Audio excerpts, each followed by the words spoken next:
folks. Good to see everybody again. I'm Wes Boyd, the Chief Operating Officer, so you have the joy and pleasure of getting to see me again, right?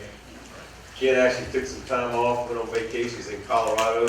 Spoke to him this morning. He indicated that it snowed on him last night. I was like, we don't have that issue here right now. So, but it's a pleasure and honor to be with you again. Tonight we have probably the most stimulating conversation we'll have this whole year. Medicare. Don't everybody laugh at once, right? I say that because Miss Stephanie Irvin over here is going to take us through some conversation this evening on Medicare. It is, for us as a healthcare system, our single largest payer that fulfills our budget. So you think more than 55% of our revenue comes from Medicare, and another 10 to 15% comes from Medicaid. That doesn't leave a lot for the commercial insurers. So Medicare is very important to us because with so much of our budget coming from Medicare, that means so many of our patients are eligible for it. And in order to be successful, we have to meet the needs of our patients. And that's why you're here, is because we want to do the right thing. So the National Health Insurance Program was started in 1966 by the Social Security Administration. It now helps over 59 million Americans throughout the nation. And of those 59 million, 1 out of 5 people say that Medicare confuses them. And out of the 59% of people that don't understand it, less than half know what Medicare covers when it comes to type of care. Which is kind of startling when you think how long we live these days and how long we'll be leveraging Medicare. That means there's a lot of information that we need to be brought abreast on. So tonight Stephanie's going to give us a hand in kind of getting us at least closer to comprehension on Medicare. You won't be experts when you leave here. Not expecting to.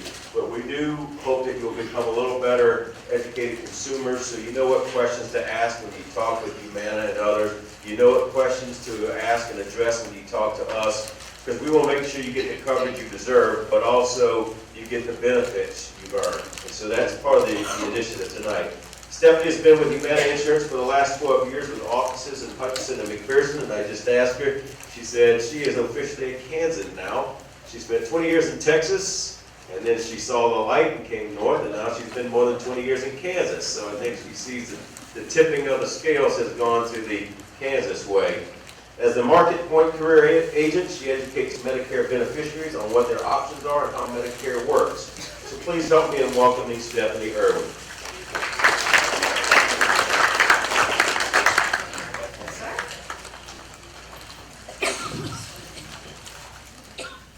Oh, he's even got the lights down.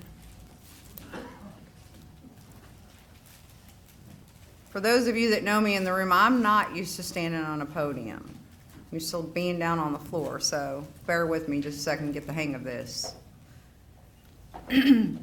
So just briefly, so I can go through, and he already introduced me. My name is Stephanie Irvin, been with Humana now for 12 years. I currently have offices at the Hutchinson Clinic. So I always say if you've attended one of these Medicare 101s and you feel like, hey, I'm not a Medicare expert, I do need a little bit more information on this topic, I have Medicare 101s at each location at the Hutchinson Clinic every single month, all through the whole entire year. And that's simply because even though we're potentially, if we're already on Medicare, or typically only looking at these Medicare options and what the changes are during open enrollment, which we'll cover that here in just a moment. But there's a lot of individuals that are turning 65 or maybe retiring that are going to be going on Medicare during the year. And I do apologize. He did say 20 years Texas and 20 years Kansas. So if I talk funny, you know why. So first thing would be is how many of you are familiar with this book? Does that look pretty familiar? No? So that's your official Medicare book? So how many of you have actually read through that does currently have it? I don't know why, but in 12 years, I always get a lot of laughs out of that. They say, why on earth, Stephanie, would I want to read through that thing? Well, What I basically do is when we go through this presentation here in just a second is I try to break down what this Medicare book actually entails, and it goes through specific sections in it. It's going to give you a brief overview of what is Medicare, how does Medicare actually work, what are my options, which I don't know if this is true or not, but I hear sometimes Medicare can be just a little bit complicated when it comes to actually understanding what all those options are.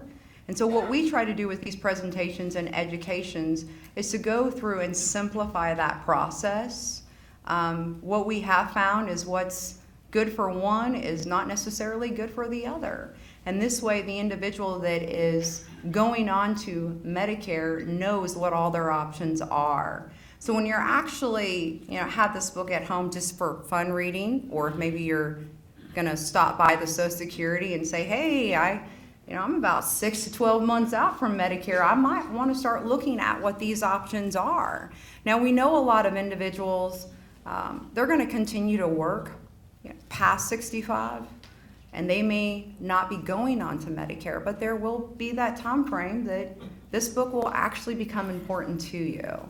So typically when it comes to signing up for Medicare, the way the book is actually broken down, just so you know, is it's going to give your thresholds in there for, hey, what if that individual needs a little bit of extra help, whether it be on their prescription drug coverage or on their medical coverage or on some of these premiums. So the reason why I reference this book so much is so then when you're looking through these books, and there may be those specific things that you're looking for, and maybe it doesn't actually even apply to you. Maybe it applies to your neighbor or somebody that you know that is currently on Medicare, and you hear them talking about maybe expensive prescription drugs or how difficult it may be getting when it comes to paying for their premiums. So there is a lot of extra assistance, a lot of locations that you can turn to that is all provided for you in this Medicare book, as well as what your changes are and what your rights and your appeals and how do I apply for Medicare? Is it going to be automatic? How am I going to pay for it? So again, I cannot stress how important this book actually is.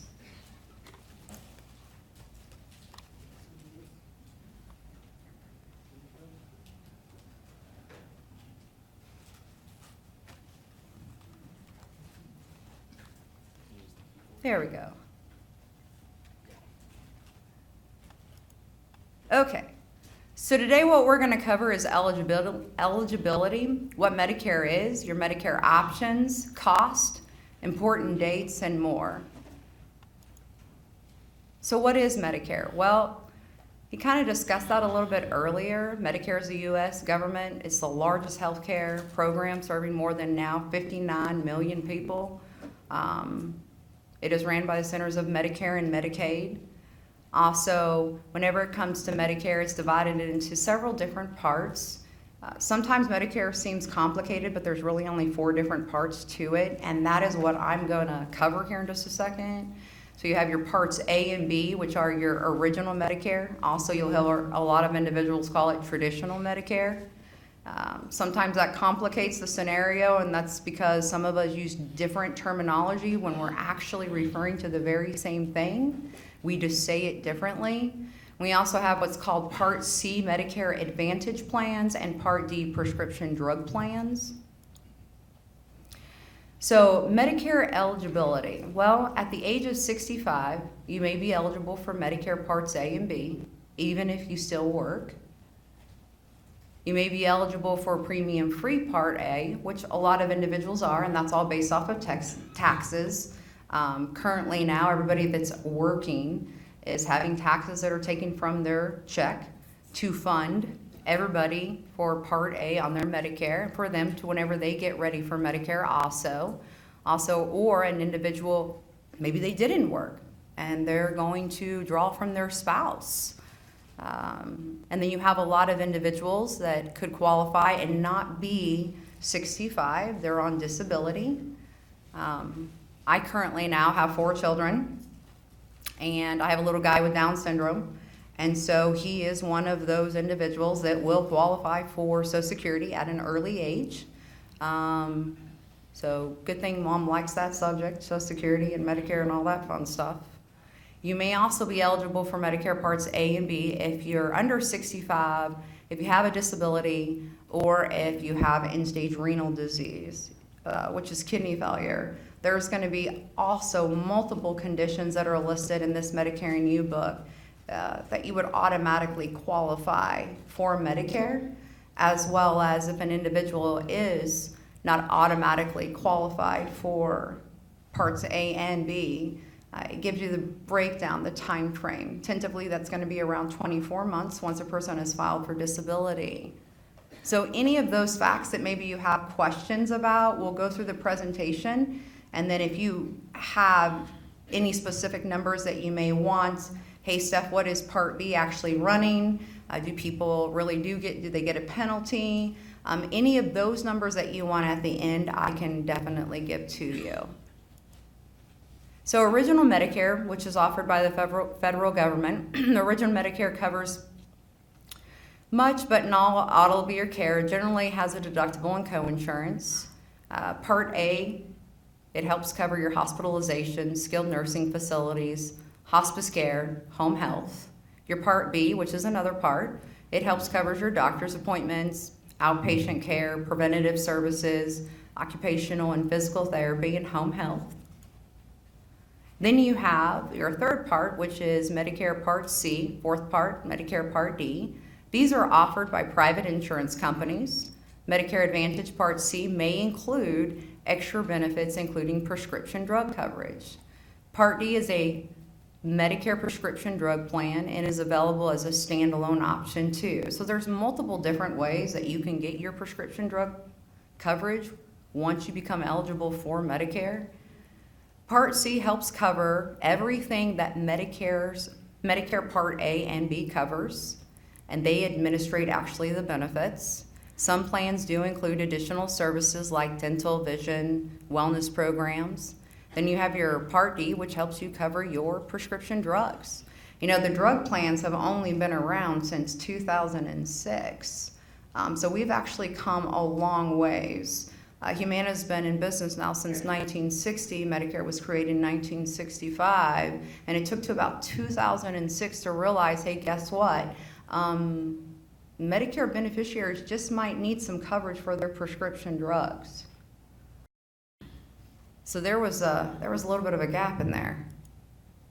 So your Medicare options, most people get their Medicare coverage in one of three broad ways. Option one is just going to be traditional Medicare. They're just going to take Parts A and B, which is going to help them with their hospitalization and their medical and provide them coverage at 80%. Option two is you're going to have traditional Medicare, plus maybe you might have what's called a Medicare Supplement plan, plus a prescription drug plan. So I could have up to 3 different entities providing my health care in this option. Option 3 is referenced as what's called a Medicare Advantage, also an MA plan, which includes Medicare Part A and B. It often requires paying your Part B premium in addition to your Medicare Advantage premium, if there is one. Frequently includes extra benefits and services. It also may include prescription drug plan. And then your Medicare plans are available through private companies such as Humana. So enrolling in Medicare, well, if you're already a Medicare member and you're enrolling in a Medicare Advantage plan, changing your Medicare Advantage plan or renewing your plan, you would typically do that during what's called the annual election period. We reference it as AEP. That takes place between October 15th through December 7th. But if you're enrolling in Medicare for the first time, you have what's called your IEP, your initial enrollment period.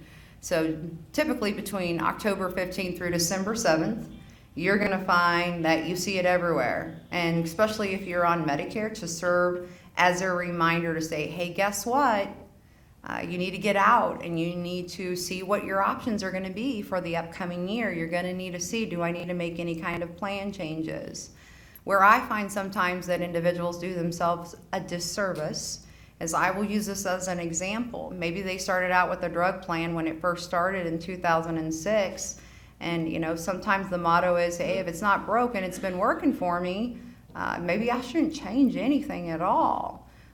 But maybe things have really changed, and you could potentially save yourself a lot of money. This is where you have all these resources, including the Department of Aging, that you could be going to make sure that you are in the right plan with the coverage that you need, that's going to take care of you for the upcoming year. So during the time frame of your initial enrollment period, which takes place 3 months prior to you turning 65, the month of turning 65, and 3 months after. Basically, Medicare is saying is, once you turn 65, this is the time frame that you have to actually make any additional choices. Well, during that time frame also, there's a lot of individuals that they may say, I don't want to go on to Medicare. I'm on group insurance right now, so why do I need to do that? As well as Medicare becomes automatic Part A, because it's based off of taxes. So you're going to get that regardless, because you've earned it based off of credits. Well, Part B, you have to actually apply for if you're not drawing Social Security. If you are drawing Social Security, then you will automatically, now, hypothetically, it's supposed to, and it even says it in your Medicare and U book, that Medicare card, if you're drawing Social Security and you're turning 65, should be launched out to you. So that's something you're going to want to keep a close eye on. One of the changes that they have made, which has just made a huge improvement, is now the Medicare cards have what's called an identification number on them versus to have your Social Security number. That was a massive change and took a long time, but it is going to have great results. It's going to protect your private information, as well as everybody has that unique number that applies to them. So important dates, October 15th through December 7th, which is your annual election period. This is where individuals that are on Medicare Part C and Medicare Part D can either drop that plan for a January 1 effective date of the following year. They can either add maybe one of those plans that they're looking to make a plan change from what they currently have, or maybe they're just wanting to change their drug plan. Now, we don't want to get Medicare Part C or Part D confused with Medicare Supplements. Supplements you can change anytime during the year. There is no open enrollment for supplements, but that is typically if you're outside of your 6 months of guaranteed acceptance. It is going to be based off, most of the time, in general healthcare questions. And again, everything that I'm quoting is located in the Medicare and U book. So, and a lot of individuals will have what's called special election periods. We call them SEPs. So generally outside of these time frames, you can only make changes to your plans due to special circumstances. So say, for instance, if I have somebody move from Texas to Kansas, then that plan is not potentially offered in that area here in Kansas anymore. They need to change that plan too. So that's something for you to keep in mind. If any of y'all are looking to make a move and you're currently on Medicare, or maybe you're going on to Medicare and you're going to retire and maybe you're going to move to, Missouri or somewhere, this is where you have to say, do I have to actually move my plan with me? It's something more than likely you probably do.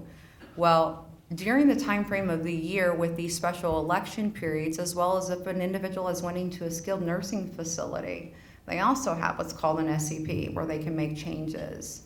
Or you have individuals that they do qualify for Medicaid or LIS, which is they get a reduction on their Part D prescription drug cost.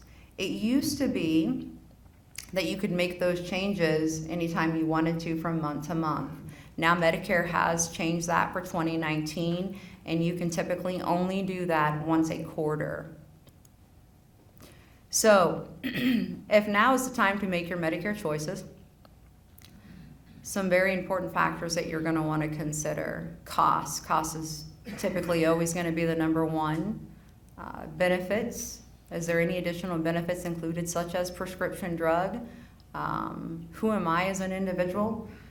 What coverage am I looking for? What kind of healthcare needs do I need to take into consideration? Convenience, are these plans have a network? Do they not have a network? Am I going to be traveling?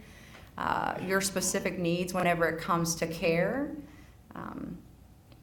Do you, by any chance, anticipate any kind of medical needs that will increase? Well, you know, the hard part is a lot of this we can't predict, right? Because things can change in a blink of an eye. But it's something that you need to consider, as well as providers. Do your doctors and preferred healthcare providers accept the plan that maybe you're looking at? So these are factors that, you know, maybe you're sitting down with somebody and it all may seem well, but if it doesn't actually provide you what you need, then that may be where you want to consider, I don't think that plan is specifically for me. And I always say, when we're looking at our specific situation, you know, I have 4 children. They range between 10 and 3. And I have a very best friend, has 4 kids too. Now, from the outside looking in, we may seem exactly the same, but we're very much so different. Because the way I plan for medical costs, because of my little guy, is very differently from the way that she plans for her medical costs.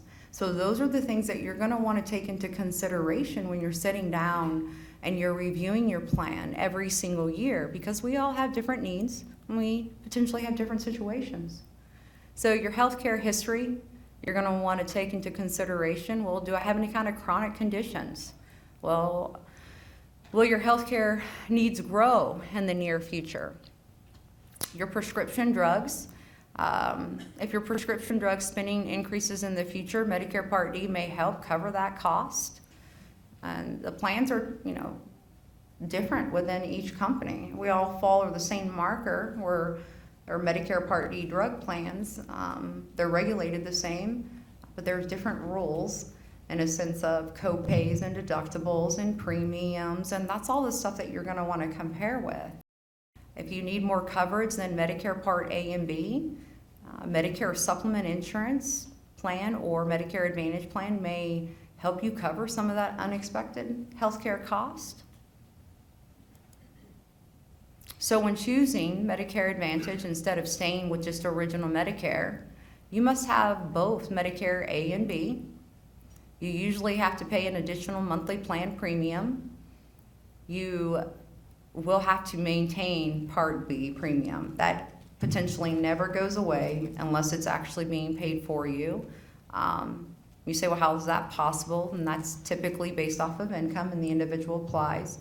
And it's called the Medicare Savings Program, where they can potentially have Medicare Part B paid for them.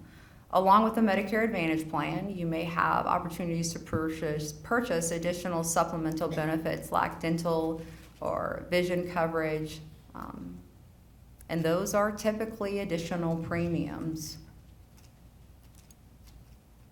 So types of Medicare Advantage, and definitely not all, maybe in this area, but this just gives you a review. Just like your Medicare and U book, you have what's called your health maintenance organizations, also referred to as your HMOs, and in most cases, a primary care doctor is going to be selected, that individual is going to select in network. You have what's called a preferred provider organization, which is a PPO, where you can choose any provider that accepts Medicare, but you may pay less if you stay within that network. You have what's called private fee for service, a PFFS. Try to say that 10 times in a row. Oh my. Generally, there is more freedom to choose providers, but there has been an arrangement that's agreed upon that acceptance. So again, if you're in an area that offers a private fee for service, that's something you're going to want to have a look at, as well as what is called special needs. They're called snippet plans. These are plans that are specifically designed for individuals that may have multiple chronic conditions and help to lower their overall cost. Unfortunately, we don't offer those in this area, but maybe in the future we will. Special needs plans, these specific plans that are offered in other areas, so I won't spend a lot of time here. I don't want to confuse anybody on these. Again, they're just typically designed for a chronic illness like diabetes or heart condition, or for Medicaid assistance for individuals that may be receiving full Medicaid, but they include some things that maybe aren't covered. Residents in certain types of situations, such as nursing homes or need for home health.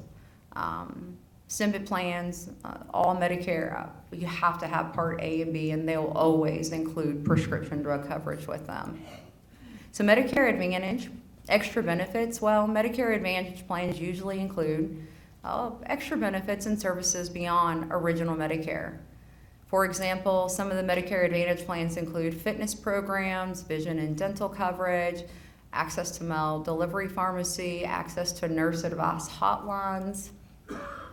Medicare Supplements. Well, Medicare Supplement insurance plans. These plans, often called Medigap policies. So again, you will hear them referenced in two separate, sometimes just depends on who the individual is saying it, are plans that work with original Medicare. They are designed to help pay some of the costs that original Medicare doesn't pay, such as copays and coinsurance and deductibles. Again, why you should reference back to your Medicare and U book, because you say, well, Steph, what if I didn't go with none of these options? What if I decided just to stay with traditional Medicare? What kind of costs would I be looking at? I am so glad you asked that question, because it's actually located in, guess what book? The Medicare and U book. It has all that outlined in there for this is what you would pay if this actually took place. Each Medicare supplement insurance plan has a unique blend of benefits. Medicare beneficiaries, they may want a specific type of plan because of the cost. It's a little bit more predictable for them, and there's generally no network. So there's a lot more flexibility when it comes to your Medicare supplements. It just depends on the individual. So those are the kind of things that you're going to want to sit down and talk with somebody about. Medicare Part D, prescription drug plan. So your Part D coverage is available only from private insurance companies that are contracted by the federal government, which is the Centers of Medicare and Medicaid. Part D plans are required by federal law to offer the basic benefits allowed by Medicare. Each Part D plan has its own list of covered drugs. Choose the one that includes medicine you are currently taking on a regular basis. So I think this is where sometimes people get themselves into trouble. They get a letter that says, hey, we're not going to cover your drug anymore, and they pay for it out of pocket, but during open enrollment, they don't go through and do any kind of comparing that they could potentially go with a different company that would cover that medication that they're on. So that's why open enrollment is so important. You usually choose your Part D in one of two ways. As a standalone insurance plan you buy to help cover your medications. And again, there's not going to be any drug plan out there that's going to cover your drugs at 100%. As part of a Medicare Advantage plan that includes prescription drug plan, also referred to as an MAPD. And then if you enroll in a Medicare Advantage plan with prescription drug coverage, you don't need to sign up for a standalone prescription drug plan. And let me tell you why, because you can only have one plan at one time. Medicare Part D, the coverage gap. Not my favorite word. This is looking to go away in 2020. Thank goodness. Medicare Part D has what's called a coverage gap, also known as the donut hole. When you may have to pay a higher percentage of your prescription drug costs. Well, we've come a long way. That hole has actually closed tremendously over the years. You move in and out of the coverage gap when your total costs reach a specific dollar amount. These amounts are adjusted annually by CMS, the Centers of Medicare and Medicaid. So again, when this actually goes away in 2020, this is going to be a huge relief. And the reason why is there's a lot of individuals in this room, you may only be on, simple generics. But guess what? Not everybody is on generics. And there are some very costly drugs that are out there. And this is also a way, for instance, if you're an individual that's on a medication that is extremely costly, there is other avenues and resources that are listed in that Medicare and U book, as well as that you can reach out to maybe help offset some of that cost. Because when an individual hits that donut hole coverage gap, they can see such an elevation in their medication costs, it really just, it hurts that individual. So again, there are resources out there. So there's a few of them listed there. When it comes to the Medicare website, and I'm on that website all the time. It's tremendous. I mean, it's pretty easy to navigate, but not everybody gets on a computer, and we get that. And it's kind of in my field, it might be a good thing because that's the reason I have a job. Is because a lot of my members like to still see me face to face, and they say, Stephanie, I don't do computers. That's why I have you.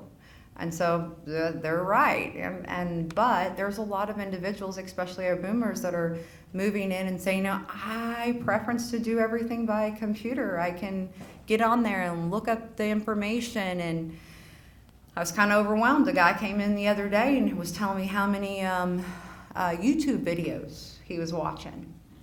I think he watched so many, he kind of confused himself a little bit. I was a little confused, but it did give him the basics that he needed, that we could have that conversation about what his options were, and he knew exactly what I was referencing to. Also, if you want to qualify for any kind of extra help, you can also go to your state Medicaid office or your Social Security Administration. These individuals, as well as like SHIC and the Department of Aging, those places are set up for you to go in and make sure that you're doing some of these compares. Again, a lot of you may have agents that you go through open enrollment, and they help you not make a decision, but just to tell you what the plan year is going to look like, and that way you can decide if you're going to continue with the company that you're with. A few words about costs and choices to help you decide what's right for you. Well, Medicare Part D, Medicare Advantage, and Medicare Supplement insurance plans, they have separate premiums from Original Medicare. If you want more coverage than Original Medicare provides, you can choose Medicare Advantage or prescription drug plans or Medicare Supplement insurance plans. You want to select the coverage that you want for the price that works for you. Everybody's budget is typically going to be different. Your cost depends on the coverage you choose. Medicare Advantage cost depends on whether the plan charges a monthly premium, pays any of the monthly Part B premium. You may actually get this paid for you, or includes co-pays, co-insurance, or deductibles. And then Original Medicare Advantage plans cover certain preventative services. Medicare Advantage plans are required to cover everything that Original Medicare covers. So that kind of just gives you a brief overview. I know they're going to come around because I would assume that some people may have some specific questions about, hey, Steph, what is Part B actually costing nowadays? I can't give you any kind of specifics when it comes to cost for plans, including Humana, and I only work for Humana. Again, I do have offices at the Hutch Clinic if that's something that you ever need to stop by. We have some handouts out there. Doesn't pertain to Humana. What it does is give you a breakdown of your A, your B, your D, just kind of that general information that we covered here in the presentation, as well as if anybody has additional questions that they may have on a personal basis that they need to address or want to ask, you can stop by and see me in any time. I'd be happy to answer those for you. So I thank you so much, and we'll just open up and see if y'all have any questions. Any questions? Nobody? Come on.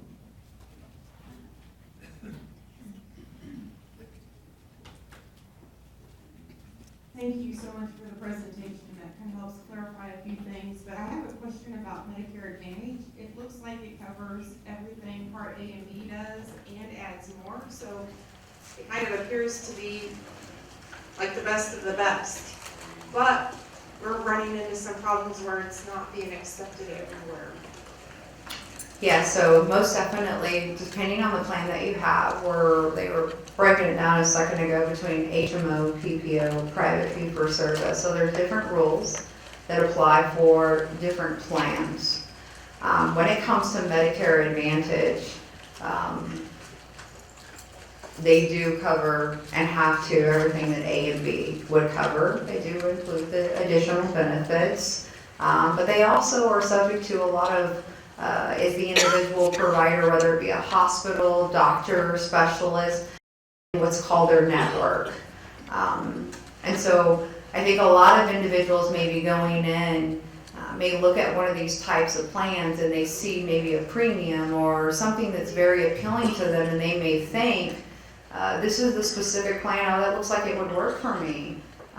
But again, unless you're sitting down with somebody that is extremely familiar with these plans, okay, and can really walk you through, the first thing that they should be identifying is, okay, do we cover your drugs? Do we cover your doctors? Because if we don't, well, that should be a red flag right there, that that's not potentially the plan for that individual.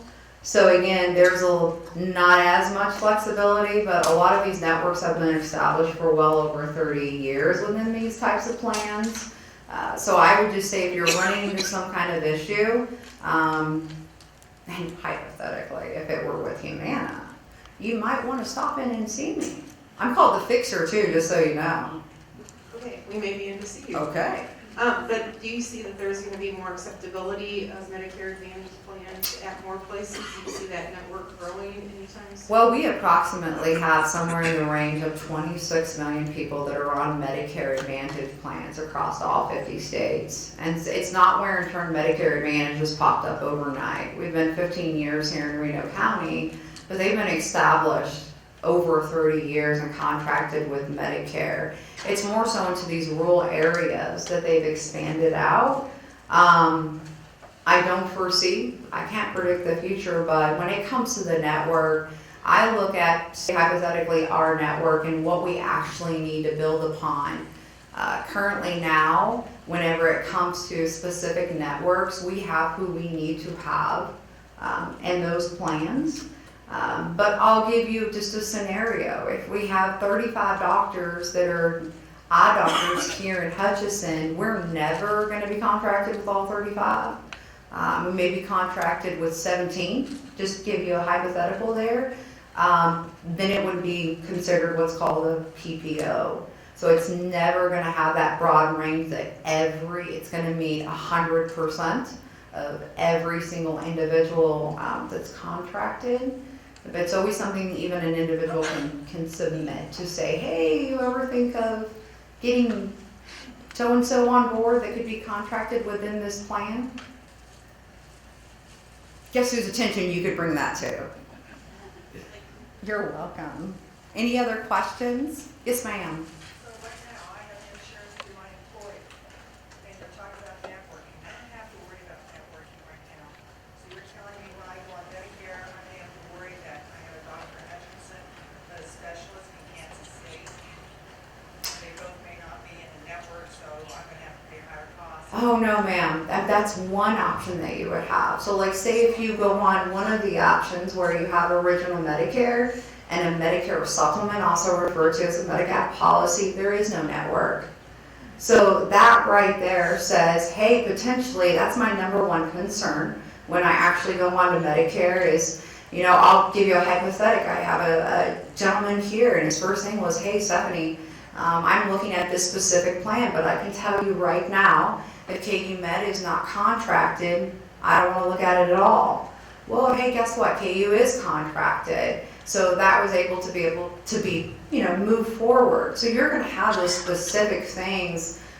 Just because an individual has what's called an HMO or a PPO, depends on the location and how the plan's been established, doesn't mean that you have an individual here in Hutchinson that couldn't doctor anywhere in the PPO network within the 50 states that is contracted.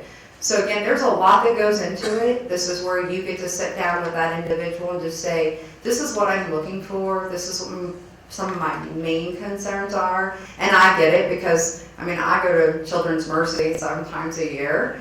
So that's a very important place. It's the closest Down syndrome clinic that there is. That's like number one on my list.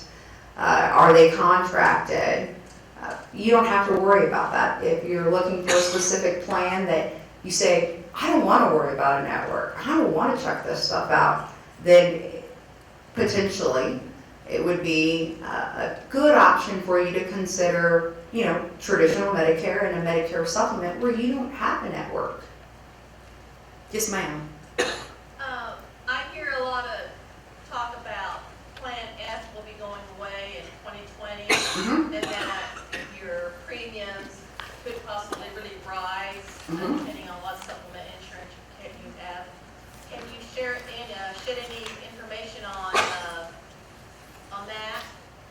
Yes, ma'am. So that is correct. Plan F and Plan C will be going away in 2020. I mean, anybody that currently has it will be grandfathered in, which means you'll be able to maintain. Okay, so if you're already in Plan F, You get to keep it. you can keep us? You get to keep it. Yes. Yes, and I hear the same speculation that you do, which is trying to get ahead of it. Is it possible that if nobody's enrolling in Plan F or C anymore, that those premiums are going to go and elevate? Anything is actually possible.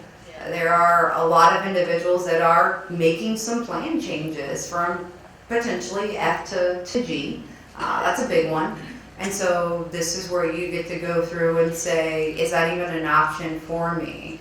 I guess the hardest part is that once you become eligible for Medicare and you have that first 6 months of guaranteed acceptance, that's a pretty critical time. And you say, well, what do you mean first 6 months? Well, if I'm first eligible for Medicare and I'm taking on A and B, I only have 6 months that no secondary insurance can ask me any kind of healthcare questions. And so I may have individuals that come in all the time and say, I really wish that I could save some money. Could I? Could I get a like-for-like plan? I want to assume that everybody in this room knows that supplements are standardized, which means they are the same with every single company out there. An F is an F is an F. A G is a G is a G. Does anybody know what is going to be different within those plans? Who said that? What'd you say? Did you say premium by any chance? Those are the things that you have to compare with, and that is where they are different. Yep. It actually covers out 100%, that is correct, and that's the reason why they're doing away with that. They don't want the Part B, which is 185, covered moving forward starting in 20, Bay is in Medicare. Somebody had a question over here? Just want to make sure I got to everybody. I thought I seen a hand.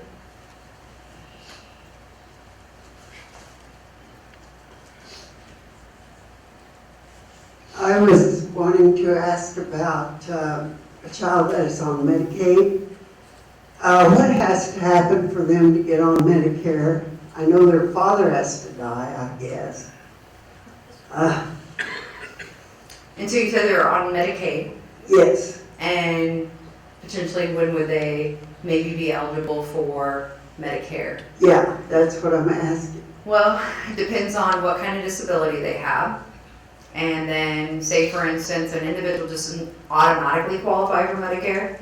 You have specific diseases that will qualify the individual, or chronic conditions that they can go in and apply, but then it takes right around 24 months for them at whatever age, if they don't have like end-stage renal disease, or Lou Gehrig's disease is an automatic qualifier, which means you do not have to wait to get Medicare. That is automatic.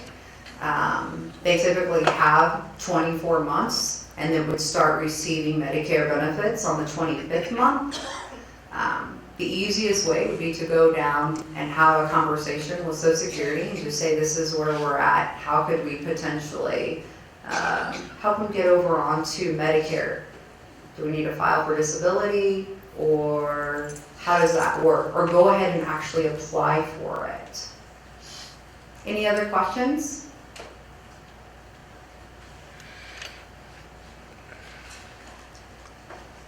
Thank you, Stephanie. Appreciate it. Thank you all very much.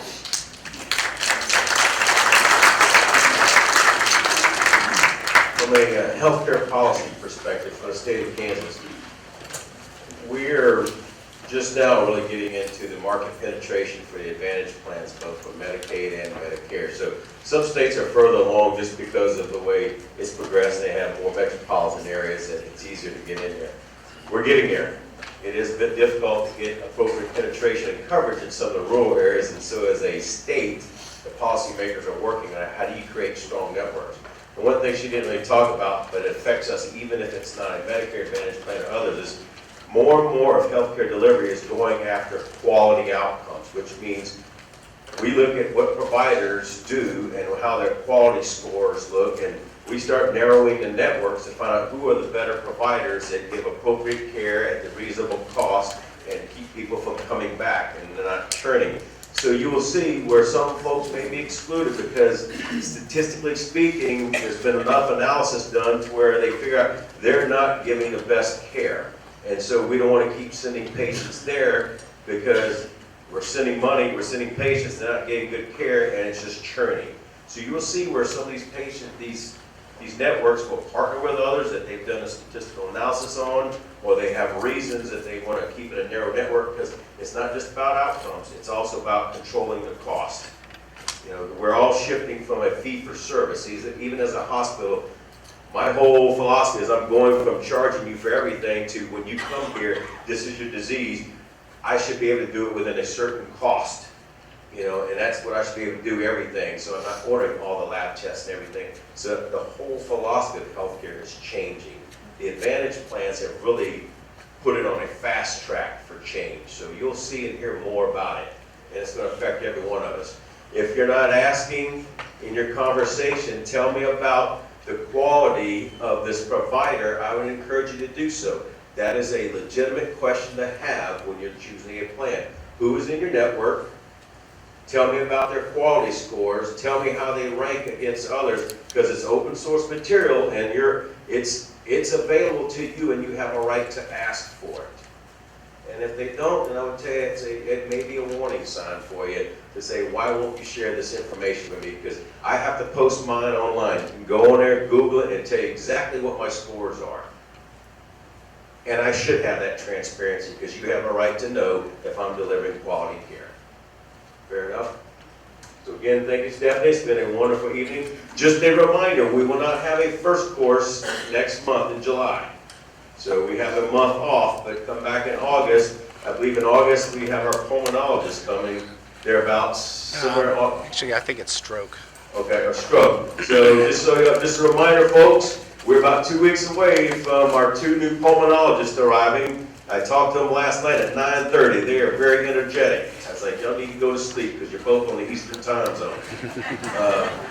But they will be here on July 1st, and we're going to get them on board, get them out in the community, meeting folks, get them some outreach encounters. But we'll start opening up appointments around the middle of July. So we're excited because we have pulmonology coming back to our community.